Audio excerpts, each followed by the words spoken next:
Hace un tiempo contaba la noticia muy por encima. Mi idea justamente siempre fue brindarles esta charla y esta nota. A partir de la aparición de esta noticia es cuando dije, esta nota la vamos a hacer para poder profundizar un poco más en uno de estos aspectos.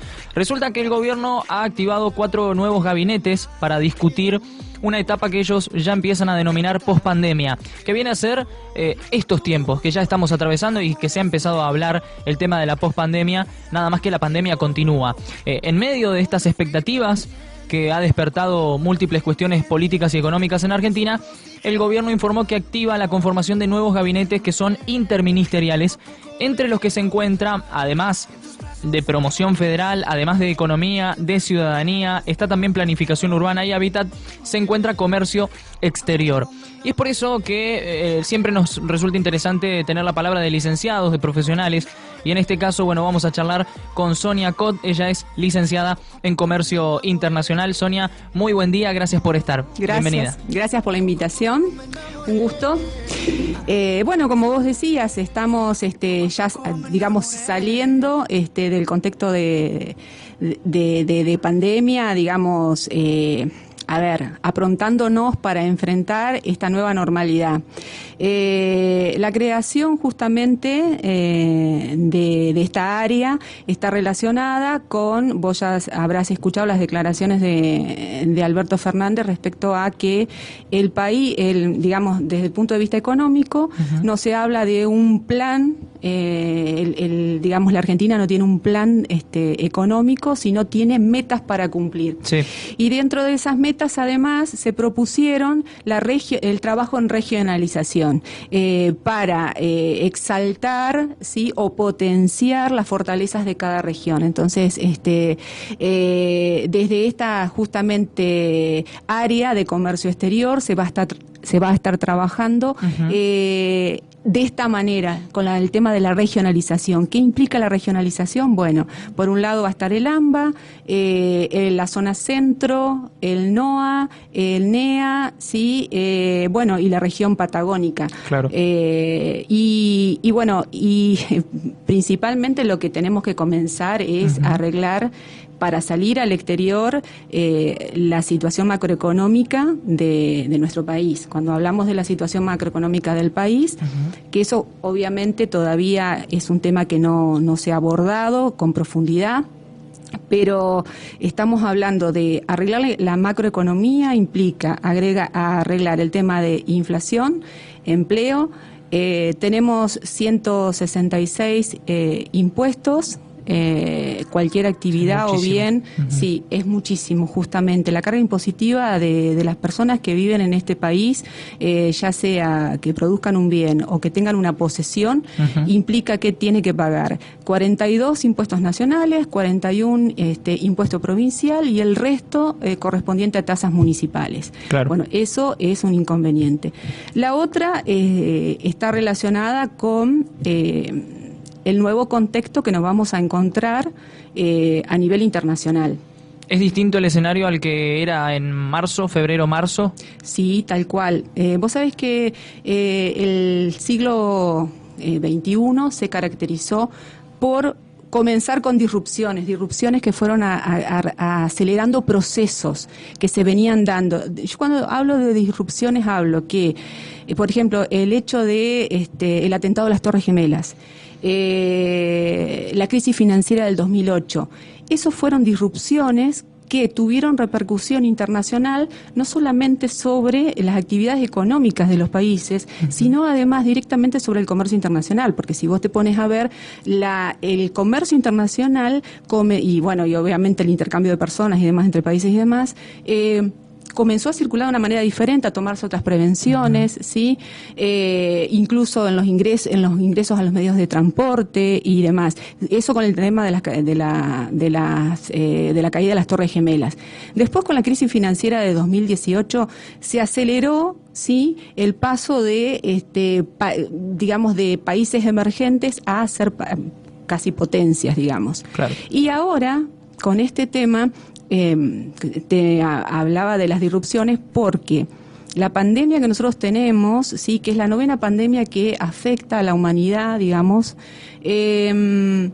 a nivel internacional, a nivel global. Esto es diferente a todo porque nos afectó en forma simultánea. De un día para el otro hubo una gran, digamos, un gran parate de todas las actividades. Ustedes podían ver en las aplicaciones aéreas que existen para monitoreo de aviones y demás, o de las imágenes satelitales que teníamos del planeta Tierra, que las vías aéreas se habían totalmente cancelado, todos los vuelos, y esto fue una crisis que afectó a todo el mundo de un día para el otro. Ahora bien, ¿qué implicó esto? Si en el 2008 nosotros tuvimos, por la crisis financiera, una recesión del comercio internacional del 10%, ahora se está previendo que para lo que queda del semestre, es decir, lo que vamos a la nueva normalidad que vamos a tener que salir a enfrentar los argentinos, se prevé una recesión del comercio internacional entre el 15 y el 32%. Cuando yo hablo de recesión, estoy hablando de una disminución de la circulación de mercaderías. No así de todo lo que esté relacionado con el valor del conocimiento, ¿sí? Que es un nuevo valor agregado, se llama lo intangible, ¿sí? Lo intangible es lo que se viene. Lo intangible también se comercializa en comercio internacional. Hay tangibles que se comercializan, que están relacionados con las patentes, royalty y demás, que acompañan a un producto. Ahora bien, el nuevo paradigma de comercio internacional que nosotros vamos a tener que enfrentar va a estar dividido en dos realidades. El paradigma que abandonamos, el de marzo. Vos sabés que un paradigma vendría a ser algo así como, para explicar, digamos así, al público en general, vendría a ser como una escenografía. Sí, era un método que se seguía y que el conjunto de la gente seguía. Exacto. Un conjunto de ideas, ¿no? Respecto. Tal cual. Bien, pero para explicarlo más fácilmente y no tan teórico, vamos a decir, es una escenografía donde actuábamos, los que estábamos inmersos en esa escenografía, en ese escenario, actuábamos como de acuerdo a esa escenografía, para explicarlo en términos sencillos, en lenguaje coloquial. Ahora bien, ese paradigma que estaba relacionado con la cadena de valor, donde lo que se comercializaba en comercio internacional eran bienes que, por ejemplo, vos tenés un iPod donde lo dividís en 80 partes y 35 de esas partes están hechas en 35 países diferentes. Lo mismo que un avión en 70 países diferentes. Todo ese tema de agregar la cadena de valor, ¿sí? Y ensamblar el producto final en un país, eso es el viejo paradigma. El nuevo paradigma pasa por el paradigma del conocimiento. Todo lo que se va a agregar en normas sanitarias, patentes de invención, royalty, ingeniería, todo relacionado a cumplir con estándares de calidad cada vez más elevados debido a este tema de la pandemia, pero más allá debido al avance de la tecnología. Todo esto que nosotros estamos haciendo en este momento, que es el intercambio a través, bueno, ustedes están ahora grabando por Instagram, pero digo, en todo este tiempo se ha seguido trabajando, ¿sí? Y se ha seguido trabajando a través de justamente estos medios, los medios tecnológicos, la digitalización, ¿sí? A través de los medios de comunicación, y se ha seguido trabajando de esa forma, pero ese valor agregado que se agrega desde ahí, ¿sí? Donde se arman grandes proyectos, que no pasa por aduana, porque digo, cuando nosotros estamos haciendo una operación a distancia con robot y demás, ¿sí? Se está aplicando tecnología en otra parte del mundo, pero desde acá yo lo puedo estar perfectamente dirigiendo la operación. Sí. Eso respecto a salud, pero imagínense todo el intercambio que hubo entre las farmacéuticas, los distintos organismos sanitarios a nivel internacional, toda esa tecnología, todo ese conocimiento, que no fue una circulación física, que fue una circulación, a eso me estoy refiriendo, fue una circulación a través de estos medios de tecnología. Ese es el nuevo paradigma que se viene. Sí. ¿Y esto qué quiere decir? ¿Cómo va a repercutir? Y bueno, va a repercutir en nuestro país que nosotros vamos a tener dentro de nuestra economía, ¿sí? Clústeres, es decir, grupos de empresas que van, quizás, digamos, grupos de empresas que puedan responder a ese nuevo paradigma, ¿sí? Que implica conocimiento, nuevos trabajos que todavía no se han creado, que respondan justamente a esa demanda internacional, pero estos clústeres quizás nosotros como empresas argentinas no los podamos generar, pero sí a través de una transnacional. Ustedes saben que cuando viene una empresa, digamos, transnacional a instalarse al país, genera toda una cadena de valor, claro, sí, porque genera proveedores y demás para justamente producir acá, porque supuestamente nosotros como país a nivel macro deberíamos, y ahí entra lo que vos me preguntabas al comienzo, ofrecerles ciertas garantías, reglas de juego, sí, claras. Por eso es el tema de que exista un proyecto a largo plazo económico que conozcamos todos, desde ya es sumamente importante. El tema impositivo, a ver, todo eso está relacionado con el riesgo país también, el tema inflacionario. Cuando hablamos, por ejemplo, del caso Vicentín, en su momento que lo charlamos, todo eso influye sobre el interés que puede llegar a tener una empresa transnacional para venir a instalarse a este país y decir, bueno, a ver, yo me instalo acá, ¿qué ventajas voy a tener? Digo, ¿tengo algún marco regulatorio que me beneficie? ¿Tengo, una cultura del trabajo que yo pueda decir, bueno, armo una cadena productiva y estoy seguro que no voy a tener problemas laborales, ¿sí? Juicios, ¿sí? Sí, y que el marco acompañe también. Y que el marco acompañe. Bien, el tema de la expatriación de divisas que vienen después, el tema de nosotros tenemos una ventaja, pero también pasa a ser un problema, nuestra posición geopolítica. ¿Sí? Ustedes saben, y siempre lo recalco, que en el comercio internacional nos vemos desfavorecidos porque siempre tenemos que pagar sobre las mercaderías que exportamos un alto valor de flete por la posición en la que estamos. Somos el país más austral del mundo. Entonces, considerando todo eso, vuelvo a la pregunta tuya. ¿Y qué va a pasar ahora con el comercio exterior en Argentina? ¿Qué va a hacer estas subsecretarías de comercio exterior? Bueno, uno de los aspectos que vas a tener que trabajar, o llamarlo, vamos a laburar, bueno, es este tema. Asegurar reglas claras de juego para que atraer inversiones extranjeras, o bien, sí, favorecer las pymes. Hablamos del tema del impositivo, por eso arranqué con el tema impositivo, para poder responder a dos paradigmas. Mirá lo que te digo, el paradigma viejo de la cadena de valor, sí. ¿Nos prendemos a eso? ¿Seguimos en la parte baja de los países que siguen respondiendo a la cadena de valor? ¿Por qué yo digo eso? Porque sí, se va a seguir necesitando productos, pero estos 15 últimos años y el año pasado sigue bajando la comercialización, el intercambio de productos entre países sigue bajando 2% por año. ¿Por qué sigue bajando? Porque es más fácil por las barreras arancelarias, es decir, por lo que hay que pagar de derechos de exportación e importación. Por todo lo que hay que pasar. Por todo lo que hay que pasar, y ni te digo si venís a la Argentina, ¿sí? Hay un kiosquito en todos lados, digo kiosquito es todas las certificaciones que tenés que pagar, ¿sí? Y que eso recae sobre el precio para poder exportar una mercadería o introducir una mercadería al país. Es más fácil, ¿sí?, que yo te compre una patente y lo produzca acá en el país, ¿sí? Reproducir ese bien que yo antes exportaba en el país. A eso me estoy refiriendo con el intercambio de conocimiento, y ahí vamos a tener que apuntar nosotros.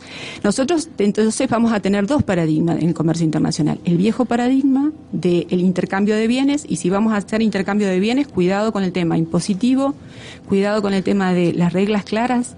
Sí. La otra, vos sabés que nosotros tenemos casi 15 tipos, digo casi porque bueno, no están reconocidos, pero son 15 tipos de cambios diferentes. Relación, sí, paridad, peso, dólar. Ah, sí. De los cuales repasamos 6 en la mañana, no de los 15. Pero tenés el dólar Netflix, el dólar WhatsApp, sí, bueno. Tal cual. ¿De qué dependen esos dólares? Ese tipo de cambio diferente. Y bueno, depende de los derechos de exportación que te apliquen. Claro. ¿sí?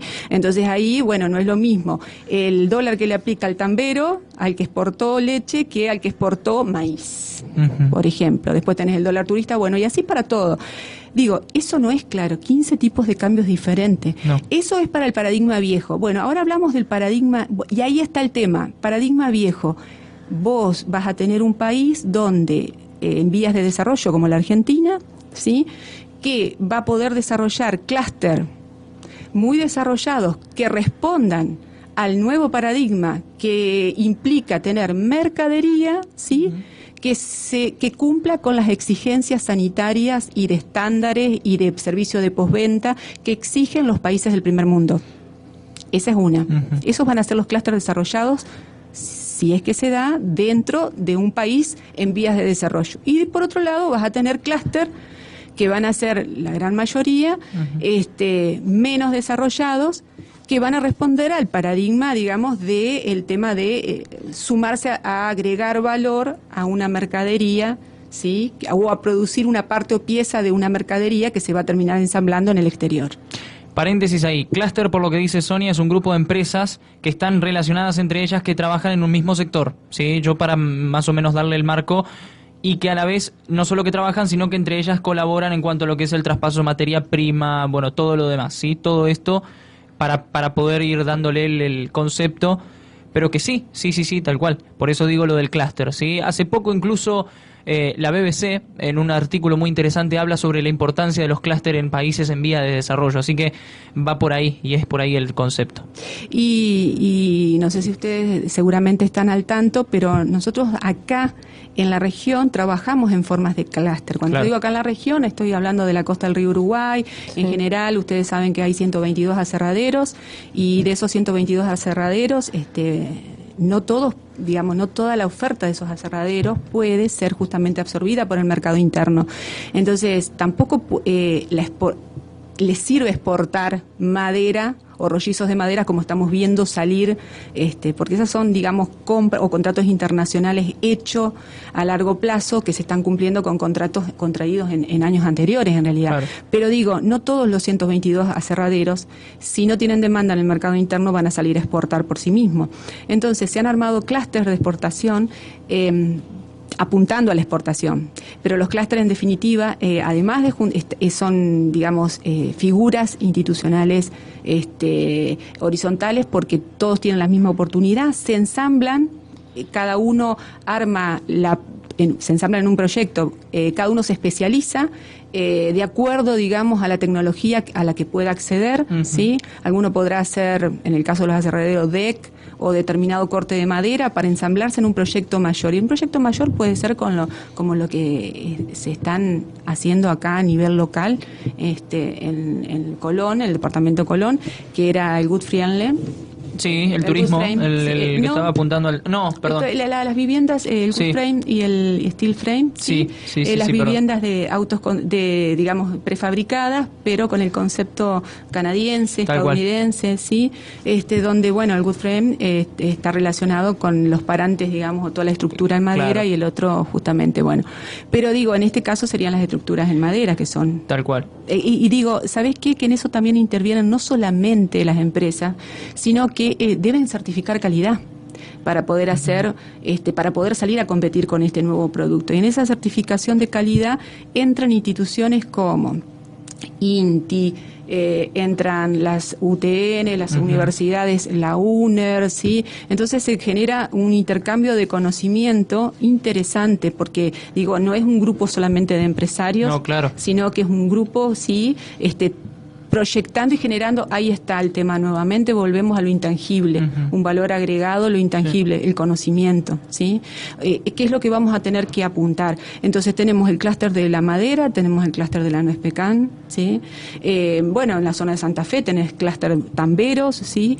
Que es distinto al tema de la producción integrada y demás, pero digo, sí, se está trabajando en la región, tenemos la suerte. Lo que tenemos que tener la suerte ahora es o no tener la suerte, hablemos, tenemos que trabajar para que, ¿sí?, nos apoye, el Estado nos acompañe. El Estado lo que tiene que hacer es simplemente, ¿sí?, arreglar la macroeconomía, el papel del Estado. Vos que estudiás la carrera de Administración Pública, el papel del Estado a nivel internacional viene cayendo. Sí, es una figura como los organismos internacionales, viene cayendo desde la década del 90, un poco más atrás, porque son figuras, digamos, elefantes pesados, figuras que responden al siglo XX. Digo, ese tema de que el Estado te dé proveedor, hoy no es así. El Estado se tiene que encargar de asegurar a los habitantes la seguridad, educación, ¿sí?, salud, y bueno, y arreglar en este caso la macroeconomía y dejar obviamente favorecer con este tema impositivo, presionar lo menos posible a todo lo que sea el sector privado para poder generar fuentes de empleo. Estamos charlando con la licenciada en Comercio Internacional, Sonia Cot. Interpreto de esto que venimos charlando varias situaciones. Una, la pandemia, al igual que la crisis del 2008 hacia atrás, el atentado a las Torres Gemelas en septiembre del 2001 y demás, y esta pandemia puntualmente ha venido a acelerar procesos que tal vez naturalmente no se darían en este grado de avance en un par de meses. Lo vemos incluso en la cotidianidad.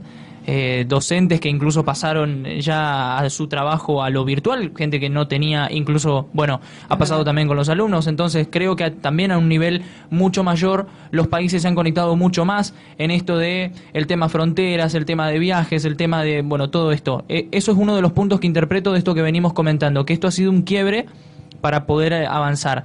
Después interpreto lógicamente que el poder del conocimiento hoy va a pasar nuevamente, creo yo, por una cuestión fundamental que va a ser el tema educación, porque si hablamos de un conocimiento y de que vamos a tener que exportar ese conocimiento para poder alcanzar nuevas marcas en el mundo, y nuevas marcas no digo marcas en el sentido del negocio, sino que digo marcas posicionamiento, eso va a tener que nuevamente pasar por universidades, va a tener que pasar por todo ese sistema.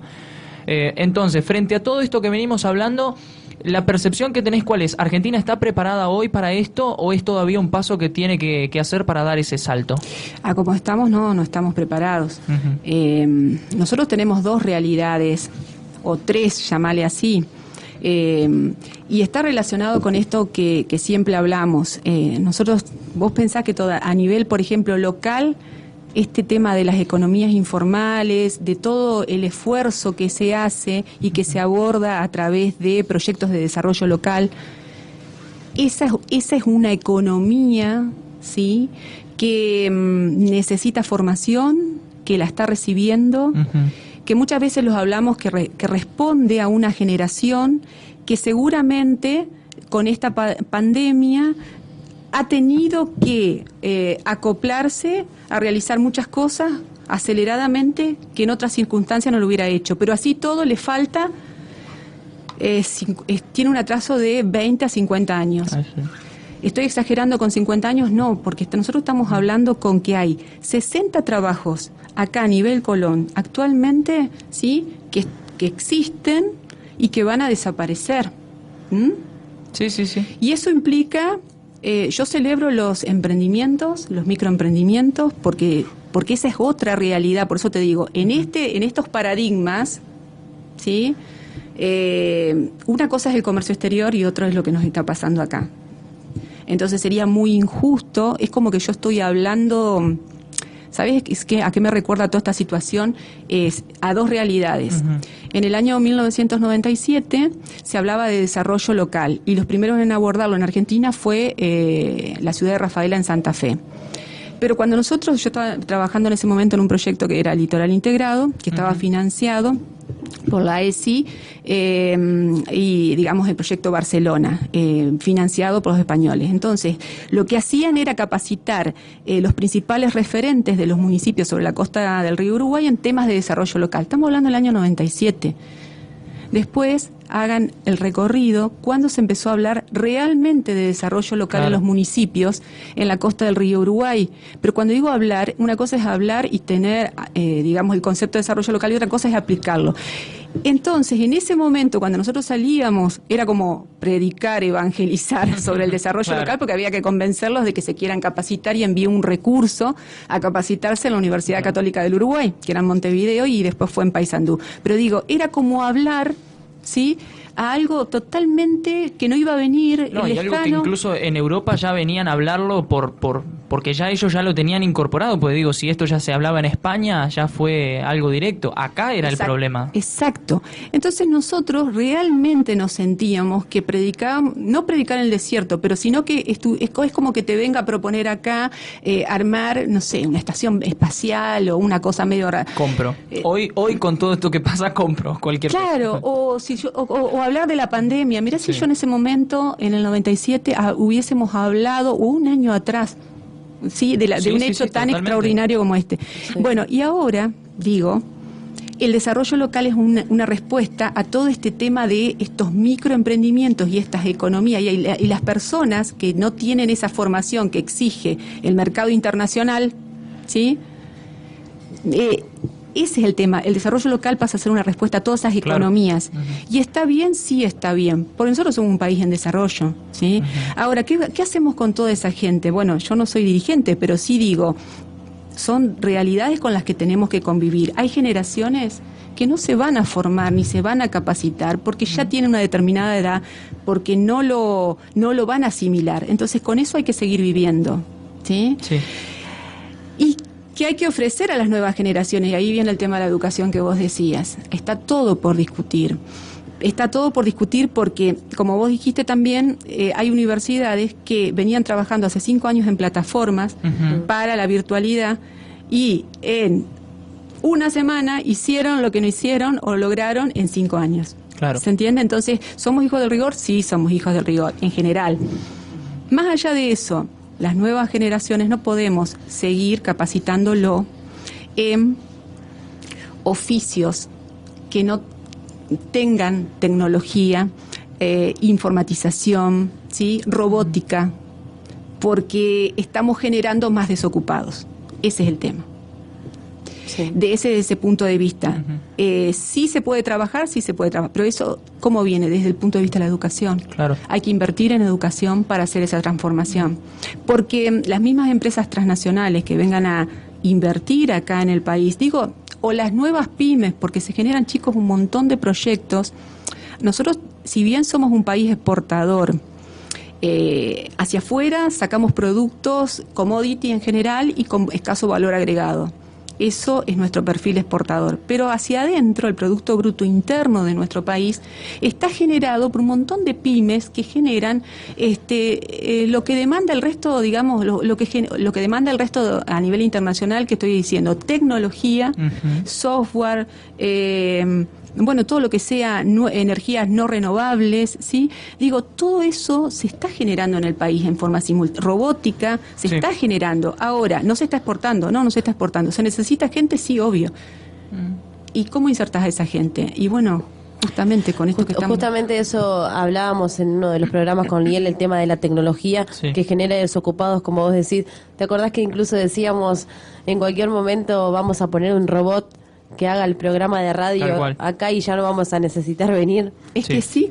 Sí. ¿Tal cual? Sí, tal cual. Y en países de Asia ya está pasando y es una realidad y habrá que encontrarle la vuelta al hecho de programar a ese robot y seguir trabajando en pos de programación y ya no tanto desde la parte al frente. Exactamente. Es una reconversión constante. Y nosotros no podemos seguir manteniéndolo a toda esta historia de los excluidos con el gasto público, porque cada vez somos menos los que estamos trabajando y generando, cuando yo pago mis impuestos, sí, estoy generando un ingreso para el Estado.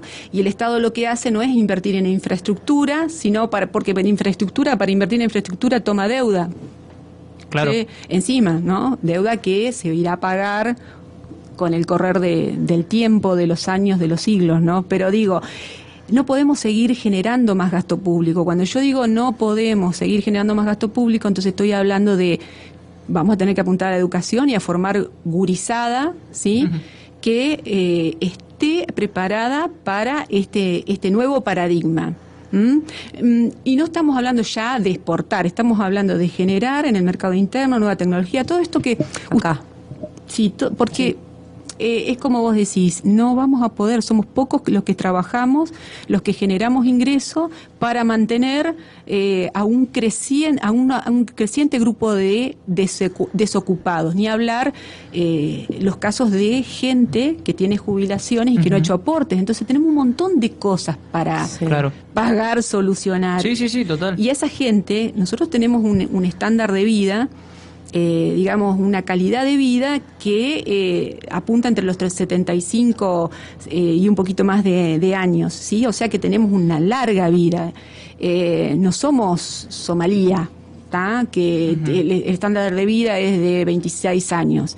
Estamos en otra instancia. Entonces, esa gente está viviendo llamarle un segundo proyecto de vida.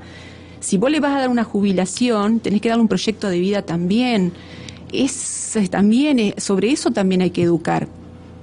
¿Se podrá? Bueno, con algo hay que comenzar. Y sí. ¿Es un primer paso esta conformación de subsecretarías? Sí, en ese caso. Tal cual. Bien. Tal cual. Bien.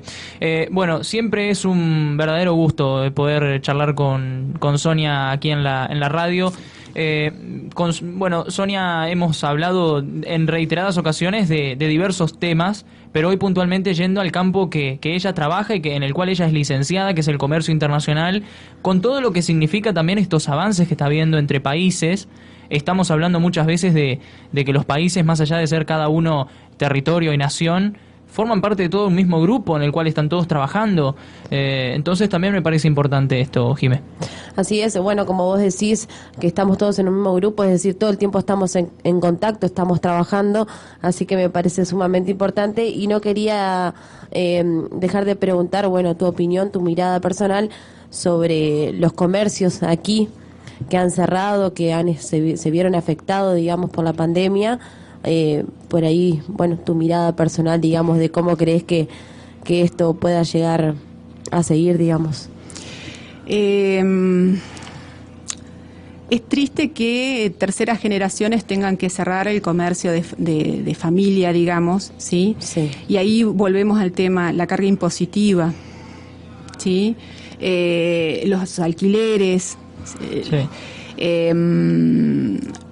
Cuando nosotros hablamos de los comercios que cerraron, ¿sí? Hablamos nuevamente de gente clase media que va a pasar a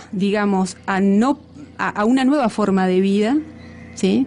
En la que no está acostumbrada, en la que va a tener que tener resiliencia, es muy fácil decirlo cómodamente de un estudio de radio.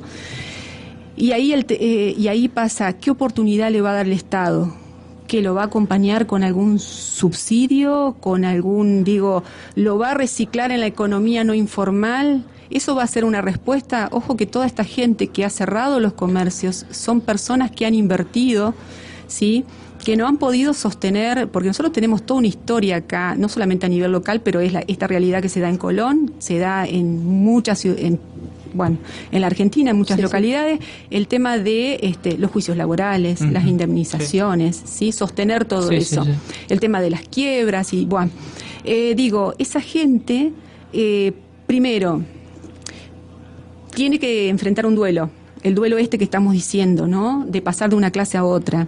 ¿Qué nuevas oportunidades? Bueno, ¿cómo va a acompañar el municipio a nivel local a ese grupo? Yo no sé, sinceramente, si existe algún programa, no es que no sé, sino que no estoy informada de que desde Entre Ríos, desde la gobernación o demás, se haya hablado de esta situación, ¿sí? De los comercios minoristas que han cerrado. Si vos me decís qué va a pasar, bueno, yo digo que va a pasar lo que pasa siempre, se van a tener que arreglar por sí mismos, reconvertir, tener resiliencia. En esto lo que sirve es el asociarse, ¿sí? Cuando digo lo que sirve es asociarse los que hayan quedado, le haya quedado algo, producir, ¿sí? Buscar... comenzar como otro emprendimiento. El tema no es tan fácil comenzar, porque vos tenés, primero, seguro que te quedaron deudas, ¿sí? Si cerraste porque te quedaron deudas, pero más allá de eso es ponerle que se ponga a trabajar toda la familia o 2 familias, ¿sí?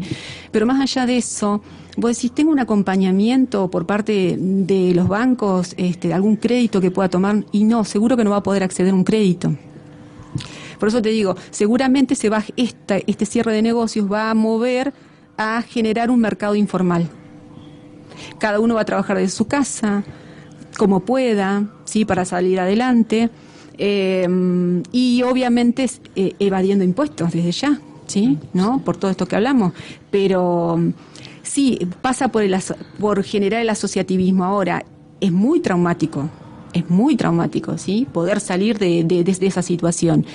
La salida que la veo es, lo van a hacer por sí mismos. Claro. De la iniciativa personal. Vos no te olvides que todo esto que es Colón, ¿sí? Hay mucho de iniciativa personal, ¿sí? Sí, sí. Y con el tema del turismo vamos a enfrentar el hecho de que todas estas precauciones que tenemos por la pandemia y demás, es inevitable que el turismo se va a dar en el verano, ¿sí? Y va a ser un desafío tanto para, la parte sanitaria, ni hablar con el resto, ¿no? Pero digo, no se puede parar la economía. No, claro. No es así. Pero, y no sé qué puede hacer un municipio, ¿sí? Desde su lugar, sí, bueno, puede con el tema de las tasas municipales hacer ciertas exenciones o formas de pago y demás, pero más allá no. Ya no puede ir más. Ese es el tema. Yo creo que la iniciativa privada va a pasar por sobreponerse a la situación como ha pasado siempre y salir adelante. El tema es que en el medio te podés enfermar, morir, o sea, un montón de... Sí, sí. Sí, hay muchas cosas. Es un panorama así, es la verdad, pero digo, ahí está, ¿y qué le vas a ofrecer? Y bueno, ahí está el tema de las capacitaciones. ¿Qué estamos ofreciendo para un grupo de gente que no vivió por generaciones en la informalidad, ¿sí? Que tiene otra formación, que dio trabajo siempre y que ahora, ¿sí? va a tener que prescindir? Hay gente que está acostumbrada el privado está acostumbrado a tomar riesgos y a comenzar una y otra vez. Y ahí está la brecha entre el sector público, el que siempre vivió con un sueldo asegurado del Estado, haga bien o mal las cosas. Es una forma, sí, me podía haber tocado a mí, a ustedes. Yo hace 5 años que estoy trabajando como docente del Estado, ¿sí? Y los tiempos son diferentes. Y yo sé que a fin de mes voy a cobrar, pero yo vengo del sector, 30 años del sector privado, y la situación es diferente. O sea, es otra vida. Tomás riesgos, ¿sí? No dormís. Sabés que tenés que, cubrir créditos, pagar gente. Sabés quiénes están trabajando para vos y qué familia tienen. Digo, es muy fuerte esa parte y yo creo que a los políticos les está faltando eso. Sí, totalmente. Bueno, después de esta media hora de charla con la licenciada Sonia Cot, uno empieza a desandar este camino en el cual venimos respondiendo estas cuestiones y... hablen colectivo, viene respondiendo Sonia de la mejor forma. Ahí es donde empezamos a entender el concepto de nueva normalidad, porque eso que plantea esos nuevos paradigmas, que ya cuando terminemos de pasar esta pandemia, ya cada uno tendrá, si tenías un negocio de esta forma, lo tendrás ya montado en redes sociales. Si el emprendedor que había comenzado primero en lo local y se ha planteado en algún momento exportar, tendrá ya también otra visión. Es decir, todos formamos ya parte de esa nueva normalidad. Es decir, todo lo que dice Sonia va a formar parte de la nueva normalidad. Es parte de la nueva normalidad, es entender que la normalidad nueva, en este caso, es eso, es lo que viene y que va a formar parte de la cotidianidad, que no va a ser un fenómeno pasajero en el tiempo. No es que va a ser... Hoy planteamos las empresas de esta forma y bueno, y mañana vemos qué hacemos. Ya va a cambiar muchísimo. Y si se está hablando nuevamente de haber conformado sus secretarías y demás, es porque esto ya es un proyecto. Ya no estamos hablando de algo momentáneo. Esperemos, yo siempre digo, que estas decisiones políticas que se toman, que perduren. Ya creo incluso que esto ya no va más por decisión política de si perduran o no. Ya creo que el contexto apunta a que sea el gobierno que ingrese, ya tecnología, innovación, educación, ya no la vas a poder descontar, sea el gobierno que sea. Entonces me parece que vamos camino a eso, desarrollándolo de nueva normalidad. Me parece que allí es donde nos encontramos con ese paradigma del que comenta Sonia, y me parece sumamente interesante. Sonia, un placer, un gusto poder hablar con vos siempre, y bueno, y más ahora que quise orientar justamente esta charla a lo que estás empapada en el tema. Me gusta, pues estás con mucho conocimiento.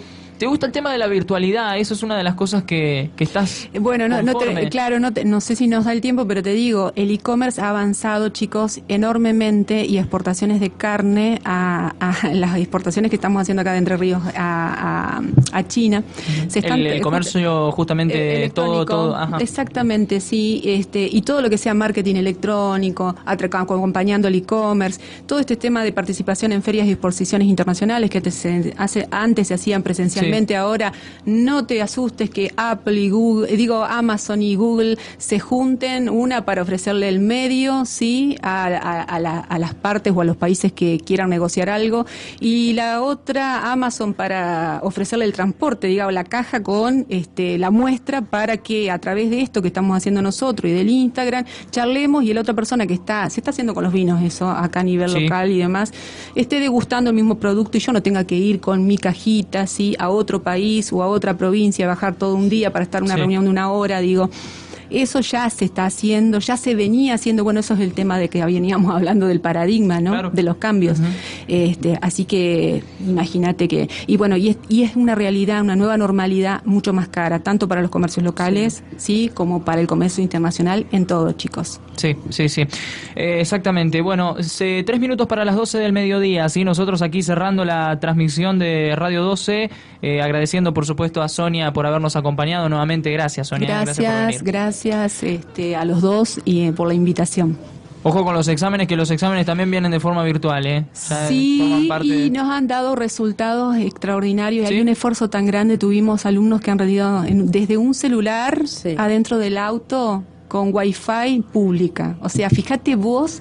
Sí, cómo ha cambiado. Sí. No, pero además el esfuerzo que te digo, y la falta de infraestructura, la falta de cómo vos podés rendir desde un celular, hacer un examen escrito desde un celular, es muy fuerte.